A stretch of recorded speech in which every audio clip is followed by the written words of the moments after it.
नमस्कार, मी विलास बडे. न्यूज 18 लोकमतच्या या बुलेटिनमध्ये आपल्या सगळ्यांचं स्वागत. एक महत्त्वाची बातमी सुरुवातीलाच येते, ती म्हणजे ईडीच्या कारवाईच्या संदर्भातली. विश्वजित कदम यांच्या नातेवाईकांची आता ईडीकडून चौकशी करण्यात येते. गौरी भोसले यांची ईडीकडून चौकशी करण्यात येते. गौरी या विश्वजित कदमांच्या स्नेही आहेत आणि याचबद्दल ही चौकशी होती असं कळतंय. आणि विश्वजित कदम यांचे सासरे यांची सुद्धा या आधी ईडीकडून चौकशी झालेली आहे. अविनाश भोसले यांची काही दिवसांपूर्वीच ईडीकडून चौकशी करण्यात आलेली होती. आता गौरी भोसले यांना ईडीनं चौकशीसाठी बोलवलेलं आहे. गौरी ह्या विश्वजित कदमांच्या स्नेही आहेत आणि त्यामुळेच या चौकशीकडे सध्या राजकीय दृष्टिकोनातून सुद्धा पाहायला जात आहे. अजित मांढरे आपले प्रतिनिधी आता आपल्यासोबत आहेत. गौरी भोसले नेमक्या कोण आहेत आणि त्यांची ईडी चौकशी का करू पाहत आहे? गौरी भोसले या अविनाश भोसले या परिवाराशी संबंधित व्यक्ती आहे आणि जसं माहिती आहे आपल्याला की साधारणपणे 27 नोव्हेंबरला गेल्या वर्षी ईडीनं अविनाश भोसले यांची चौकशी केली होती.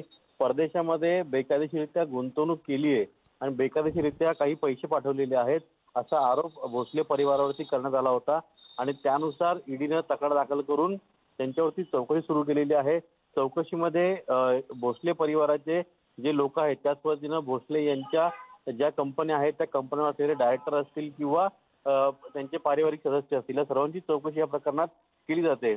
गौरी भोसले यांची देखील चौकशी आज ईडीकडून केली जाते आहे. पेमा कायद्याअंतर्गत दाखल हा गुन्हा आहे आणि त्या गुन्ह्याअंतर्गत ही चौकशी केली जाते. साधारणपणे सांगितलं जात आहे की ही चौकशी जी आहे ती यापुढे देखील सुरू राहील आणि भोसले परिवारातील इतर सदस्य जे आहेत त्यांना देखील चौकशी करता समन्स त्या ठिकाणी बजावलेले आहेत. त्यामुळे ईडी कार्यालयामध्ये भोसले परिवारातील आणखी सदस्य देखील चौकशी करता हजर राहणार आहेत. धन्यवाद अजित, तुम्ही दिलेल्या सगळ्या सविस्तर माहितीबद्दल. तेव्हा एक मोठी बातमी ईडीच्या कारवाईच्या संदर्भातली. गौरी भोसले यांची आता ईडीकडून चौकशी होणार आहे. गौरी या विश्वजित कदमांच्या स्नेही आहेत आणि काही दिवसांपूर्वीच विश्वजित कदम यांचे सासरे अविनाश भोसले यांची सुद्धा ईडीच्या मार्फत चौकशी झालेली होती.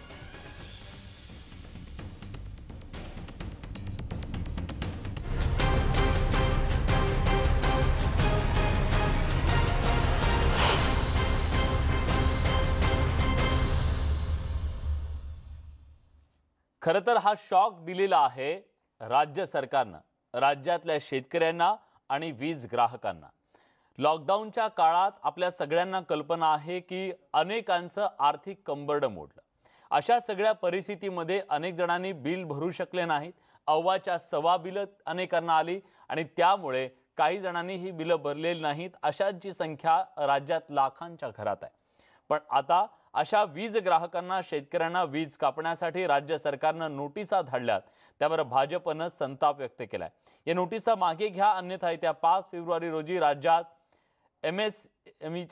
एमएसईबीच्या कार्यालयांना टाळे ठोकण्यात येईल असा इशारा माजी ऊर्जा मंत्री आणि भाजपचे नेते चंद्रशेखर बावनकुळे यांनी दिलाय. राज्यात एमएसईबीच्या 750 मंडळांना टाळे ठोको आंदोलन करणार असल्याचं सुद्धा त्यांनी जाहीर केलं. त्यामुळे आता भाजप या सगळ्या मुद्द्यावरून आता आक्रमक झालेला आहे आणि सरकारच्या वतीनं ज्या नोटिसा देण्यात आलेल्या आहेत शेतकरी आणि वीज ग्राहकांना, त्या नोटिसांच्या विरोधात आंदोलनाची हाक देण्यात आली आहे. सरकारच्या ऊर्जा खात्याने 72 लक्ष म्हणजे 4 कोटी वीज वापरणारे नागरिक 72 लक्ष वीज कनेक्शनला डिस्कनेक्शन करण्याच्या नोटीस काढलेल्या आहे. एकंदरीत 2.5 कोटी ग्राहकापैकी 72 लाख ग्राहकांचं वीज तोडण्याचा मोगलशाही निर्णय या सरकारने घेतला आहे. यापूर्वी महाराष्ट्राच्या इतिहासामध्ये कुठल्याही सरकारमध्ये अशी घटना घडली नाही. भारतीय जनता पार्टीने ठरवलं आहे या महाराष्ट्राच्या 750 मंडळामध्ये जी कार्यालय आहेत महावितरणचे या कार्यालयाला टाळे ठोकण्याचं आंदोलन 5 तारखेला महाराष्ट्रात भारतीय जनता पार्टी करेल आणि या सरकारचा तीव्र निषेध करेल। या सरकारची मोगलशाही जी या सरकारने घेतलेली आहे, या मोगलशाहीचा प्रचंड विरोध आम्ही करू।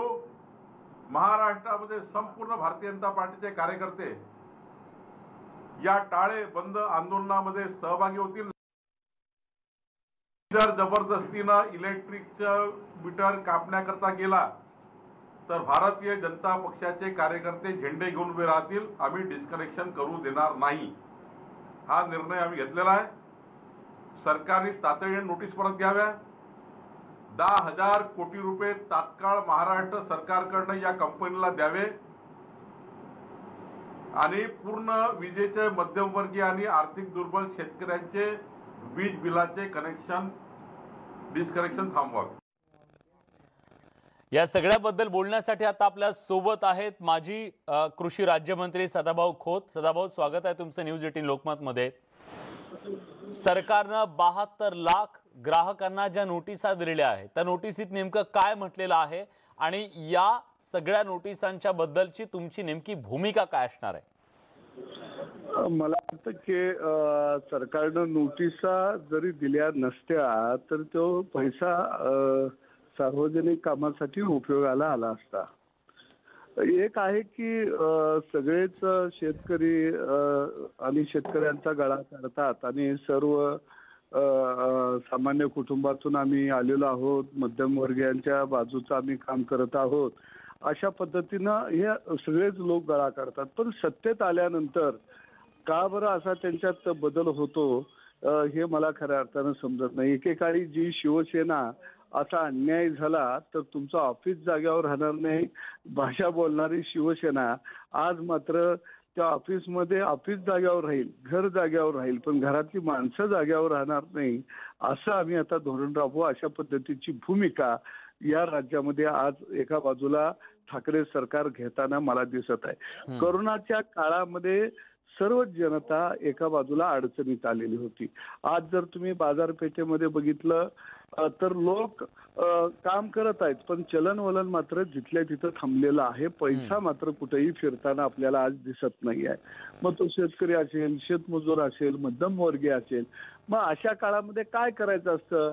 जे छत्रपती शिवाजी महाराजांचं नाव घेऊन तुम्ही कारभार करता त्या राज्यानं सुद्धा दुष्काळाच्या काळामध्ये आणीबाणीच्या काळामध्ये शेतकऱ्यांना किंवा सर्वसामान्य जनतेला तगाई दिलेली होती, धान्याची गोडाऊन मोकळी केलेली होती आणि तुम्ही मात्र या ठिकाणी आत्महत्या करणाऱ्या शेतकऱ्याला त्याचं विजेचं बिल तुम्ही कट करतो अशा पद्धतीची भाषा बोलता। म्हणजे एका बाजूला हातातोंडाला आता जी काही रब्बीचं जे पीक आलेलं आहे ते सुद्धा तुला आम्ही मिळू देणार नाही कारण तू जगण्याच्या लायक नाही, तो संदेश खऱ्या अर्थाने ही मंडळी देती का काय असं मला या ठिकाणी एकंदरीत त्यांच्या वागण्यावरून दिसत आहे।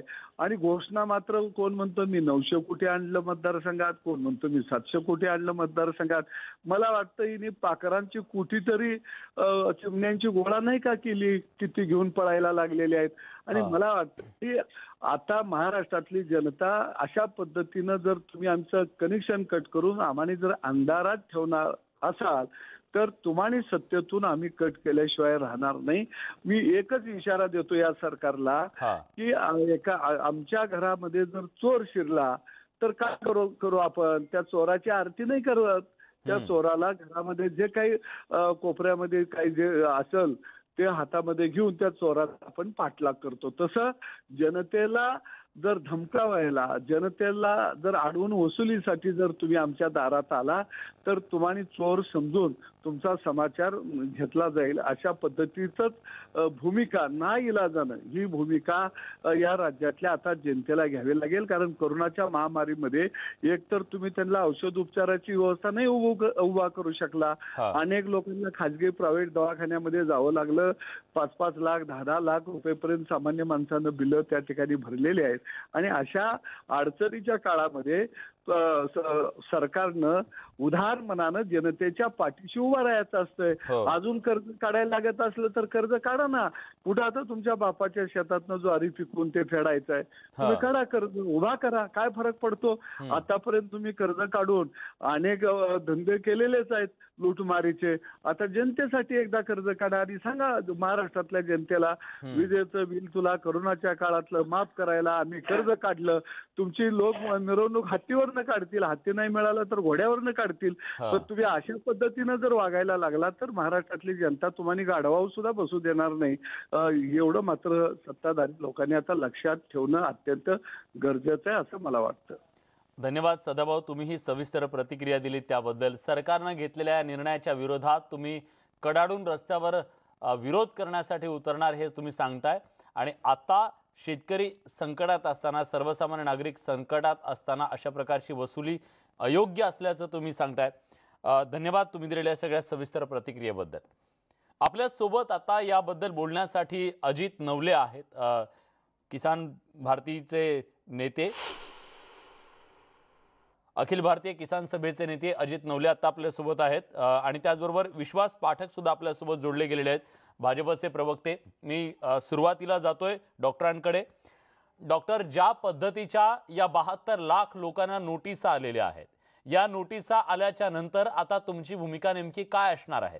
कारण तुम्ही कुठेतरी आता या सरकारच्या बाजूने उभे होता, सरकारच्या काही गोष्टींना तुम्ही समर्थन केलेलं असताना सरकारकडून जर अशा प्रकारचे निर्णय येत असतील तर मग तुमची भूमिका नेमकी काय असणार आहे? सर्वप्रथम सरकारच्या बाजूने मी उभं राहण्याचा किंवा आमची संघटना उभं राहण्याचा प्रश्न उद्भवत नाही. जे शेतकऱ्यांच्या बाजूने आहेत त्याच्या बरोबर आम्ही उभं राहत आलेलो आहे. तुम्हीच आपल्या चॅनलवर कव्हर केलेलं ऊसाचं आंदोलन, दुधाचं आंदोलन हे तुम्ही पाहिलेलं आहे. त्यामुळे आमची कमिटमेंट शेतकऱ्यांबरोबर आहे, कोणत्याही सरकार बरोबर नाही, हे आम्ही आमच्या कृतीतून वारंवार दाखवून दिलेलं आहे. कोरोनाच्या काळामध्ये आपण पहा की त्यावेळी सुद्धा तुमच्या चॅनलवर मी अनेक वेळा आलो होतो आणि त्यावेळी शेतकरी प्रचंड अडचणीत होता. विशेषतः ज्या प्रकारे बाजार समित्या अचानक बंद करण्यात आल्या आणि लॉकडाऊन अत्यंत अशास्त्रीयपणाने तुगलकीप्रमाणे केंद्र सरकारने जाहीर केलं. शेतकऱ्यांचं, शेतमजुरांचं, ग्रामीण जनतेचं काय होईल, मजुरांचं काय होईल याचा काहीही तपास केला नाही आणि अक्षरशः लाखो किलोमीटर पायी चालायला माय मावल्यांना भाग पाडलं. हे केंद्र सरकारचं पाप आपल्या सगळ्यांना माहित आहे. राज्य सरकारने सुद्धा त्यावेळी अत्यंत गोंधळून गेल्यासारखे अनेक निर्णय घेतले आणि बाजार समित्या अचानक बंद करण्याचा निर्णय घेतला. आमच्या शेतकऱ्यांचा शेतीमाल जो आम्ही बाजार समित्यांमार्फत शहरांना पाठवत होतो तो आम्हाला शेतातच सोडून द्यावा लागला. विशेषतः तो नाशिवंत शेतीमाल आहे, पालेभाज्या आहेत, आमचे टोमॅटो आहेत, फळभाज्या आहेत. कोट्यावधी रुपयाचं नुकसान त्यावेळी सरकारच्या निर्णयामुळे शेतकऱ्यांचं झालेलं आहे आणि त्यामुळे या सगळ्या ज्या नुकसानीची जी जबाबदारी आहे ती राज्य सरकारची आणि केंद्र सरकारची दोघांची आहे. आता त्या पिकासाठी, ते पीक उभं करण्यासाठी जी वीज आम्ही वापरली असेल किंवा पाणी भरण्यासाठी जी वीज आम्ही वापरली असेल ती तुमच्या म्हणजे सरकारच्या निर्णयामुळे मातीत गेलेली आहे. त्यामुळे त्याची भरपाई करण्याची जबाबदारी आमची नाही, ती सरकारची आहे. सरकारच्या धोरणांमुळे आमचं नुकसान झालेलं आहे, त्यामुळे आम्ही ती भरणार नाही. ही आमची किसान सभा म्हणून आणि शेतकरी म्हणून ठाम भूमिका आहे. सरकारने त्यांचं पातक त्यांच्या पातळीवर फेडावं, काय करायचं ते त्यांनी पाहावं, राज्यांनी केंद्राने मिळून निर्णय घ्यावा. परंतु त्या गोष्टीची नुकसान तुमच्या सरकारच्या धोरणामुळे झाली त्याची भरपाई शेतकरी करणार नाही, ते बिल आम्ही भरणार नाही आणि त्या बदल्यात जर कोणी आमचं कनेक्शन तोडायला आलं तर शेतकऱ्यांची पोरं आणि शेतकरी पुढे काय करतात तेही सरकारला मग आम्ही दाखवू. बिलकुल त्याच्यामध्ये कोणतीही तडजोड आमच्याकडून होणार नाही. ज्याचा उपयोगच आमच्या संसाराला झालेला नाही, ज्याचा अत्यंत नुकसानीचा निर्णय तुम्ही घेतल्यामुळे तोटाच आमच्या संसाराचा झाला, त्याची भरपाई करण्याची जबाबदारी आमची नाही, ही आमची ठाम भूमिका. नक्कीच डॉक्टर, तुम्ही आता शेतकऱ्यांच्या या कारवाई जी शेतकऱ्यांवर केली जाणार आहे त्या कारवाईच्या विरोधात तुम्ही आता हा आवाज उठवणार असं स्पष्टपणे सांगितलेलं आहे. पण याच्यातले काही महत्त्वाचे मुद्दे आहेत. खरंच सरकारला ही का गरज निर्माण झालेली आहे? आत्ताची परिस्थिती नेमकी वीज कंपन्यांची काय आहे आणि या सगळ्यातून जबाबदारी एकमेकांवर ढकलण्याचं काम सध्या सुरू आहे का आणि यात सर्वसामान्य शेतकरी भरडला जातोय का? काय नेमकं याच्या मागचं कारण आहे? हा प्रश्न इतका गंभीर का बनत चाललाय याची चर्चा करूया एका छोट्याशा ब्रेक नंतर. कुठे जाऊ नका, पहा फक्त न्यूज 18 लोकमत. ब्रेकनंतर तुमचं पुन्हा एकदा स्वागत। राज्य सरकारकडून सध्या राज्यातल्या वीज ग्राहकांना, शेतकऱ्यांना 72 लाख शेतकऱ्यांना सध्या ज्या नोटिसा गेलेल्या आहेत त्या नोटिसांच्या नंतर भाजपने आक्रमक भूमिका घेतलेली आहे आणि सरकारच्या या निर्णयाच्या विरोधात आपण रस्त्यावर उतरू, आंदोलन करू असा इशारा सुद्धा त्यांनी दिलेला आहे। आणि या सगळ्याबद्दल बोलण्यासाठी आता आपल्या सोबत आहेत विश्वास पाठक, भाजपचे प्रवक्ते, आणि डॉक्टर अजित नवले आपल्या सोबत आहेत। ब्रेकच्या पूर्वी डॉक्टरांनी सांगितलं की आम्ही सुद्धा सरकारच्या निर्णयाच्या पूर्णपणे विरोधात आहोत आणि त्याच्याबद्दल आवाज उठवू। मला पाठक सरांना विचारायचं आहे, तुमच्यावरती थेट सरकारकडून आरोप होतोय, ऊर्जा मंत्र्यांकडून सुद्धा तो आरोप झालेला आहे की फडणवीस सरकारच्या काळात मोठ्या प्रमाणात याची वसुली केली गेली नाही, त्यामुळे खूप मोठा भार सध्या या कंपन्यांवरती आहे, त्यामुळे आज ही परिस्थिती निर्माण झालेली आहे। आजच्या परिस्थितीचं सगळं खापर त्यांनी तुमच्या माथ्यावरती फोडण्याचा प्रयत्न केला आहे। तुमचं नेमकं काय म्हणणं, वस्तुस्थिती काय? बघा, यांच्याकडनं हेच अपेक्षा आहे, कारण यांना सरकार चालवता येत नाही आहे। या सरकारचं जर आपण स्ट्रक्चर बघितलं तर एक असे मुख्यमंत्री ज्यांच्याकडे कोणतं खातच नाही आहे आणि सगळं त्यांनी आपलं काम आउटसोर्स केलं आहे डेप्टी सीएमला, उपमुख्यमंत्र्यांना।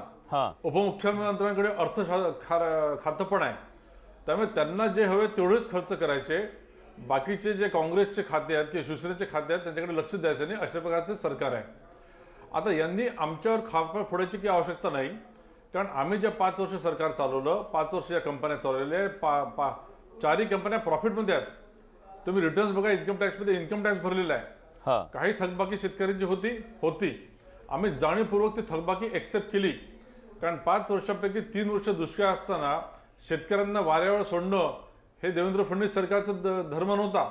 आम्ही त्यांना थकबाकी होऊ दिली, पण थकबाकी झाली म्हणून घाबरलो नाही, कोणावर आम्ही त्याचं लांछन लाखी केलेलं नाही, आम्ही त्याच्यात मार्ग काढला आणि पुढे झालो।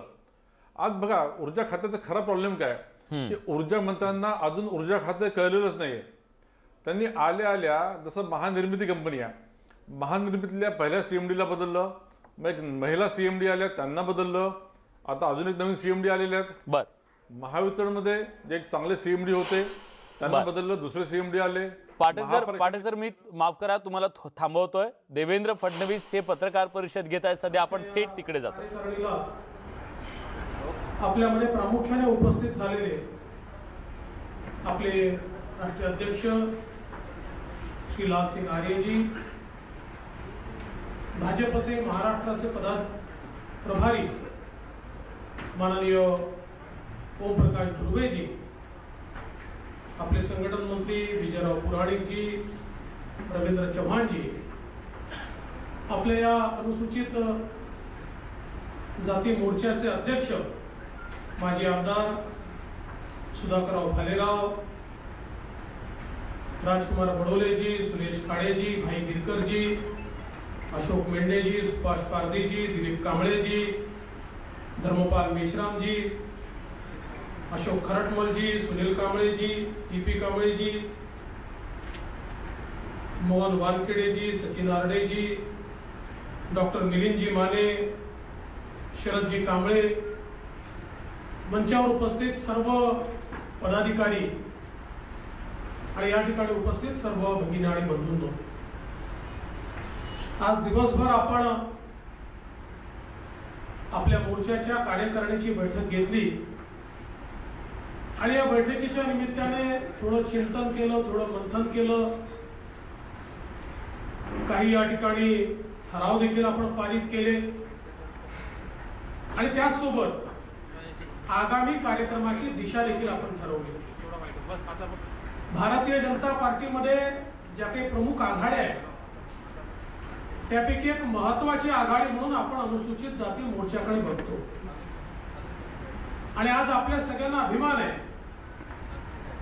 की भारतीय जनता पार्टी देशातला एक असा पक्ष आहे की देशामध्ये सर्वाधिक अनुसूचित जातीचे खासदार हे भारतीय जनता पक्षाचे आहेत, देशामध्ये सर्वाधिक जास्त अनुसूचित जातीचे आमदार हेही भारतीय जनता पक्षाची आहे आणि एकूणच आपण देशामध्ये लोकप्रतिनिधींची संख्या बघितली तर अनुसूचित जातीच्या लोकप्रतिनिधींची संख्या ही लक्षणीय भारतीय जनता पक्षामध्ये आपल्याला पाहायला मिळते। आणि एकूणच माननीय मोदीजींच्या नेतृत्वात गेल्या 6 वर्षामध्ये ज्या प्रकारे राज्याचे माजी मुख्यमंत्री आणि विरोधी पक्षनेते देवेंद्र फडणवीस हे एका कार्यक्रमात बोलत आहेत. आपण त्यांच्या या कार्यक्रमावर नजर ठेवणार आहोत, पण ओळेत आपल्या मुख्य विषयाकडे. पाठकजी, तुमचं म्हणणं पूर्ण करा. मला हेच सांगायचं होतं की यांनी 12 महिन्यामध्ये 6 IAS ऑफिसर बदलले. खरं तर यांना जाब विचारावा की हे IAS ऑफिसर का बदलले? यांना फक्त सूट करते म्हणून बदलले की अजून काही कारण आहे? बरं, यांचं खात्याकडे लक्षच नाही. खात्यामधनं फक्त पैसे कसे खाता येतील एवढाच यांचा अजेंडा आहे. आणि आता परवा तर यांनी यांच्या एनर्जी सेक्रेटरी त्यांना देखील बदललं. बरं, मग असे जर तुमचे ऊर्जा मंत्री असतील, त्यांना ऊर्जा खातं कळलेलंच नाही आणि फक्त पैसे खाणं हाच जर यांचा धंदा असेल तर या ऊर्जा खात्याचं असंच होणार आहे. आता हा जो यांनी 72 लाख डिस्कनेक्शनचे जे नोटीस पाठवले आहे त्याच्याकडे आपण बघूया. 2 महिन्यापूर्वी यांनी जे कसं दुस्साहस केलं होतं की शेतकऱ्यांच्या वीज जोडण्या आम्ही कापू, त्याच्यावर आम्ही एल्गार केला. एल्गार केल्यानंतर सरकारला जाग आली, सरकारने ते मागे घेतलं. आता हे जे 72 लाख कोटी कनेक्शन्स आहेत याच्यामध्ये कृषी कनेक्शन नाही आहे, याच्यामध्ये घरगुती ग्राहक आहे, कमर्शियल आहे, उद्योजक आहेत. तर यांच्या माध्यमातून जर यांचं वीज कनेक्शन काढलं तर या राज्यातल्या जवळजवळ 4 कोटी जनतेला त्याचा सामना करावा लागेल, त्रास द्यावा होईल त्यांना. त्यामुळे अशा प्रकारचं यांनी करूनच दाखवावं. 5 तारखेला आम्ही आमच्या पद्धतीने आंदोलन करणारच आहे, पण एक देखील वीज जोडणी यांनी कापूनच दाखवावी, आम्ही यांना चॅलेंज करतो. मुळामध्ये जेव्हा जेव्हा अशा प्रकारचं संकट असतं तेव्हा या सरकारी कंपन्यांना मदत करण्याची जबाबदारी ही सरकारची असते, राज्य सरकारची असते. आणि राज्य सरकार ती जबाबदारी झटकून यांचे ऊर्जा मंत्री काय करतात? चार्टर्ड फ्लाईटने प्रवास करतात आहे. त्यांचं तुम्ही मंत्रालयातलं ऑफिस बघा, 1.25 वर्ष त्यांनी मंत्रालयातलं ऑफिस इतका पैसा खर्च केला, त्याचं देखील ऑडिट व्हायला पाहिजे. स्वतःचा बंगला बघा, कॉन्ट्रॅक्टरला द्यायला यांच्याकडे पैसे आहेत, टोलचे पैसे ते एक्झाम करतात आहे, किंवा बिल्डरांच्या ते 50% प्रीमियम त्यांनी माफ केलेला. या बाकी सगळ्या गोष्टी पण तुमचं म्हणणं आहे सर्वसामान्यांना दिलासा का दिला गेलेला नाहीये?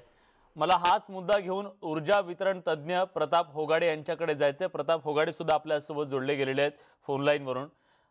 होगाडे सर, आरोप प्रत्यारोप होत आहेत. आत्ताचे सत्ताधारी आत्ताच्या परिस्थितीला या आधीच्या सत्ताधाऱ्यांना जबाबदार धरतायत. दोघांचे आरोप प्रत्यारोप होत आहेत, पण वीज कापली जाते ती म्हणजे आता सर्वसामान्यांची, जे कोरोनाच्या संकटातून कुठेतरी बाहेर येत आहेत. आज वस्तुस्थिती काय आहे? या कंपन्यांची वस्तुस्थिती काय आहे आणि सर्वसामान्यांना दिलासा देण्यासाठी सरकारच्या हातात काय आहे? आरोप प्रत्यारोप हा एक राजकीय भाग आहे. हो, त्यामुळे मी त्याच्या तपशिलामध्ये जात नाही.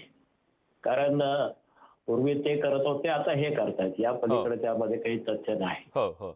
प्रत्यक्षात वस्तुस्थिती जर बघायची झाली तर महावितरण कंपनीनं घरगुती वीज बिलामध्ये स्वतःहून काही सवलत दिली नाही, पण ऊर्जा मंत्र्यांनी जाहीर केलं. आणि ज्यावेळेला ऊर्जा मंत्री जाहीर करतात, एकदा नाही 3 वेळा जाहीर करतात, त्यावेळेला त्याची पूर्तता करणं ही राज्य सरकारची जबाबदारी आहे. हो हो. आमची मागणी सुद्धा राज्य सरकारकडेच आहे. कंपनी देऊ शकत नाही हे आम्हालाही कळतं. पण कोरोना काळात ज्यांच्या हाताला काम नव्हतं, 3 महिन्याहून अधिक काळ काम नव्हतं, त्याला दिलासा द्यायचं काम सरकारचं आहे की नाही, हा खरा प्रश्न आहे. आणि हा दिलासा सरकारनं दिलेला नाही ही वस्तुस्थिती आहे. तुम्ही 11 तज्ज्ञांची समिती नेमली आर्थिक पुनरुज्जीवनासाठी, 7 मंत्र्यांची समिती नेमली. कुठलं पॅकेज आलं तुमचं आणि काय दिलासा दिला तुम्ही? अन्य अनेक राज्यांनी दिलं, केरळने दिलं, राजस्थान, गुजरातनं दिलं, मध्य प्रदेशनं दिलं. 50% सवलत घरगुती वीज बिलामध्ये दिली. अनेक जवळजवळ 7 राज्यांनी उद्योगांना मदत केली. उद्योगांचा स्थिर आकार रद्द केला 2 महिन्याकरता, 3 महिन्याकरता. पण दुर्दैवानं महाराष्ट्रातल्या सरकारनं काहीही केलं नाही. आम्ही ऊर्जा मंत्र्यांना भेटलो, त्यानंतर आमच्या बरोबर राजू शेट्टी आहेत ते मुख्यमंत्र्यांना भेटले, आणि त्यानंतर परवा आम्ही पुन्हा शरद पवारांना भेटलो आणि त्याला सांगितलं. पण तरी सुद्धा अजूनही काही होत नाही. शरद पवार काय म्हणाले सर? तुम्ही जेव्हा शरद पवार यांच्याकडे गेलात, शेतकऱ्यांची नस ओळखणारा, महाराष्ट्राची नस ओळखणारा जाणता राजा म्हणून आपण त्यांच्याकडे बघतो शरद पवार यांच्याकडे, मग अशा सगळ्या परिस्थितीत शरद पवार हस्तक्षेप करतील, ते दिलासा देतील, अशा प्रकारचं एक आशा होती. ते काय म्हणाले?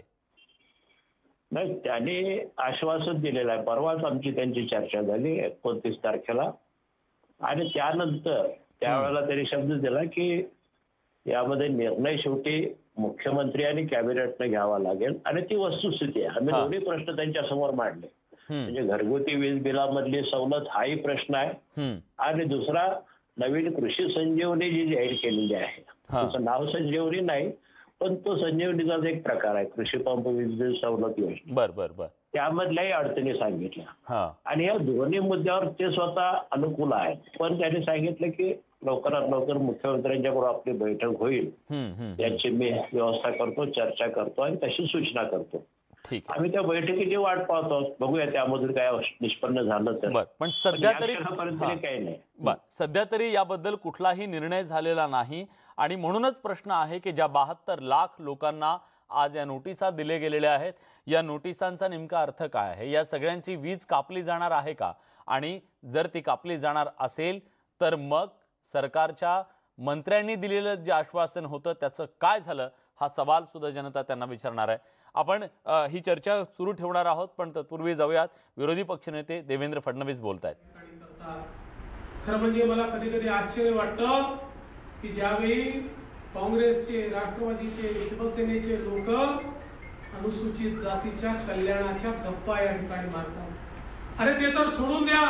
मगाशी आपले अध्यक्ष सांगत होते डॉक्टर बाबासाहेब आंबेडकरांना काँग्रेसने कशा प्रकारे या ठिकाणी अपमानित केलं.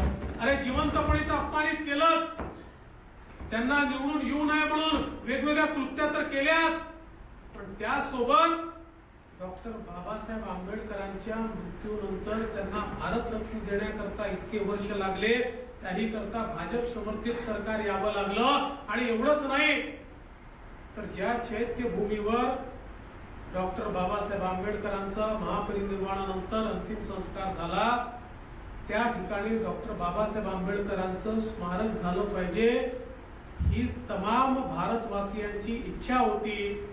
पण त्याकरता 1 इंच जागा देखील, सुईच्या टोकावर मावेल एवढी जागा देखील या काँग्रेस, राष्ट्रवादी काँग्रेसच्या सरकारने कधीच दिली नाही, कधीच दिली नाही. 15, 20 वर्ष, 25 वर्ष, 30 वर्ष आंदोलन सुरू होतं, आणि अनेक वर्ष इथेही त्यांचं सरकार होतं, देशातही त्यांचं सरकार होतं, पण सुईच्या टोका इतकी जागा देखील दिली नाही. मी मुख्यमंत्री झालो, आणि मुख्यमंत्री झाल्यानंतर माननीय मोदीजींना भेटायला गेलो, आणि त्या ठिकाणी माननीय मोदीजींना विनंती केली की इंदू मिलची जागा डॉक्टर बाबासाहेब आंबेडकरांच्या स्मारकाकरता दिली पाहिजे. मोदीजींनी त्यांच्या अधिकाऱ्यांना बोलवलं, सांगितलं 3 दिवसात निर्णय झाला पाहिजे, 3 दिवसात. आणि 3 दिवसात निर्णय झाला, त्यानंतर त्याची सगळी प्रोसेस पूर्ण झाली.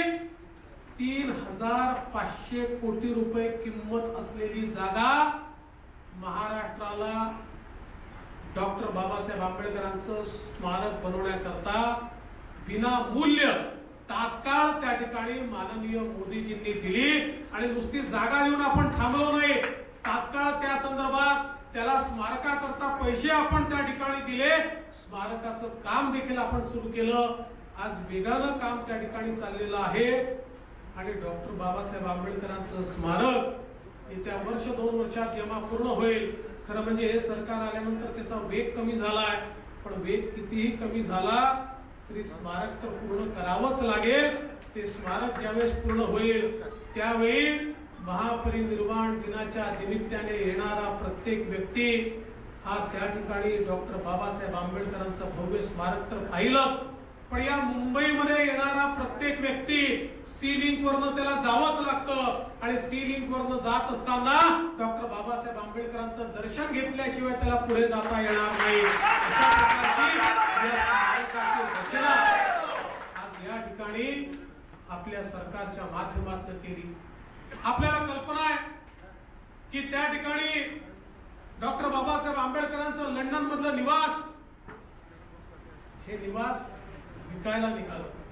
ज्या ठिकाणी राहून ते शिकले ते निवास विकायला काढले, आणि ते विकायला काढल्यानंतर तेव्हा काँग्रेस राष्ट्रवादीचं सरकार होतं, त्यांच्याकडे वारंवार अर्ज गेले की बाबासाहेबांच्या घराचा लिलाव होतोय, हे घर तुम्ही घेतलं पाहिजे, काहीतरी त्यातनं मार्ग काढला पाहिजे, परंतु त्यांनी दुर्लक्ष केलं, त्याच्याकडे लक्ष दिलं नाही.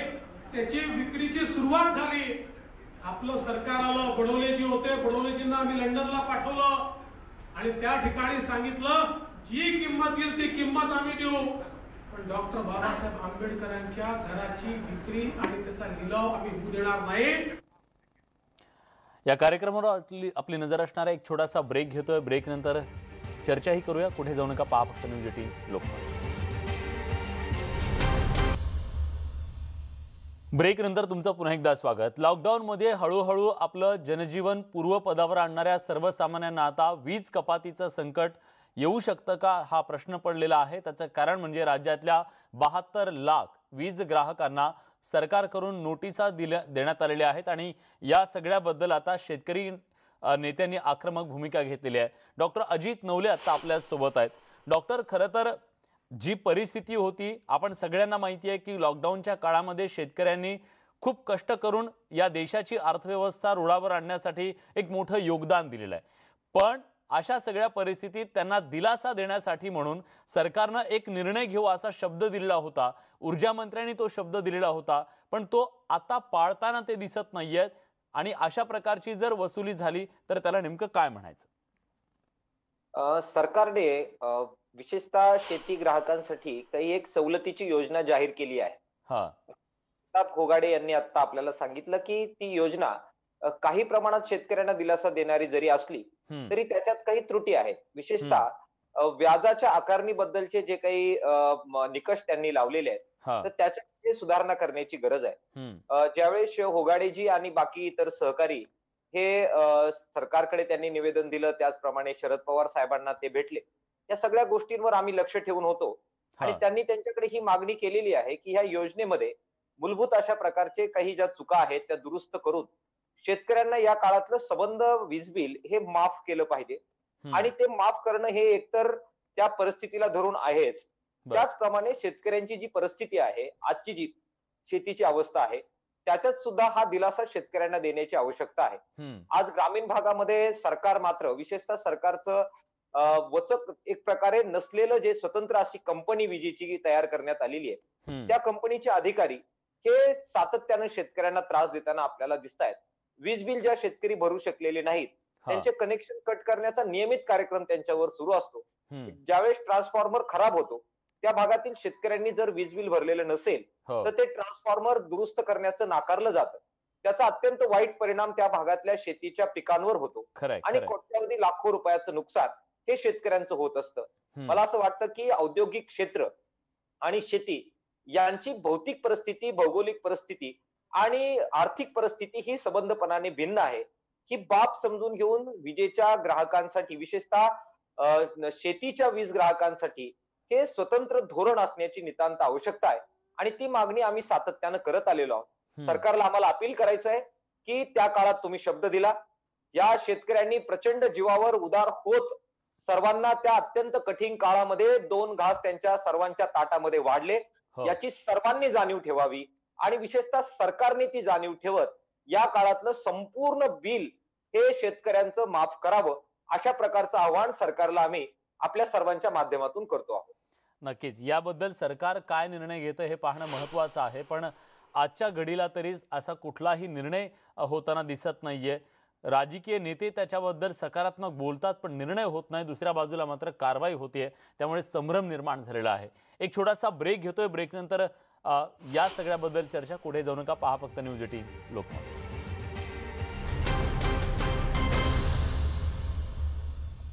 ब्रेक नंतर तुमचं पुन्हा एकदा स्वागत. सरकारनं दिलेल्या आता 72 लाख नोटिसांच्या नंतर जे प्रश्न निर्माण झालेले आहेत त्याच्याबद्दल आपण चर्चा करतोय. आपल्यासोबत विश्वास पाठक आहेत, भाजपचे प्रवक्ते. विश्वासजी, आज राज्यातले लाखो शेतकरी हा कार्यक्रम बघत असतील आणि जेव्हा त्यांच्या दारावर त्या नोटीस आलेली असतील, शेतकरी असतील, ग्राहक असतील, या सगळ्यांच्या मनात प्रश्न आज आहे की आपण नेमकं काय करायचं. एका बाजूला विरोधी पक्ष म्हणून तुम्ही आंदोलन करताय, सरकार सांगतंय वीज कुणाची कापली जाणार नाही. या सगळ्यात त्यांच्या मनात जो संभ्रम आहे, या सगळ्याबद्दल तुम्ही नेमकं काय सांगाल? वीज ग्राहकांनी आज नेमकं काय करायला हवं? आणि दुसरं म्हणजे आज ही वीज त्यांची कापली जाणार नाही, याच्यासाठी नेमकं काय होणं गरजेचं आहे?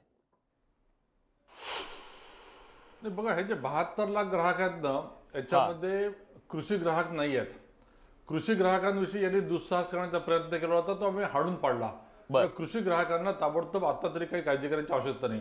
मात्र इतर जे ग्राहक आहे, जे ग्राहक कोरोनामध्ये होरपळून निघाले, ज्यांची जो आर्थिक काही आय नव्हती, जे अडचणीमध्ये आहे आणि त्यांना 100 युनिट पर्यंत वीज बिल माफ करू असं सरकारने म्हटलं होतं. कोरोना काळामध्ये अव्वाच्या सव्वा जे बिल आले होते ते करेक्ट करून देत होतं हे सरकारने म्हटलं होतं. आम्हाला सरकारकडनं हीच अपेक्षा आहे की 100 युनिट 12 महिने झालेले आहे, 1200 युनिट तुम्ही प्रत्येकाचे माफ करा. नंतर हे जे काही चुकीचे बिले आलेले आहेत ते तुम्ही करेक्ट करा. आणि जर कंपन्या खरंच अडचणीमध्ये असतील तर कंपन्यांचे मायबाप म्हणजे राज्य सरकार असतं. राज्य सरकारने त्यांना 8 ते 10 हजार कोटीचा निधी उपलब्ध करून द्यावा. हा काही फार मोठा नाही आहे, कारण वीज ही अतिशय महत्वाचा घटक आहे. विजेशिवाय आपण उद्योगधंदे किंवा इंडिव्हिज्युअल व्यक्ती देखील जगू शकत नाही. त्यामुळे सरकारने 10,000 कोटीचं नियोजन करावं आणि मदत करावी. हे उगाच अशा वल्गना करायच्या की आम्ही वीज कनेक्शन कापू वगैरे, हे असं चालणार नाही. भारतीय जनता पक्षाचा कार्यकर्ता म्हणून प्रत्येक जण ढाल म्हणून उभा राहील आणि असं कोणत्याही प्रकारची वीज कनेक्शन कापू देणार नाही. ठीक आहे, बघूयात की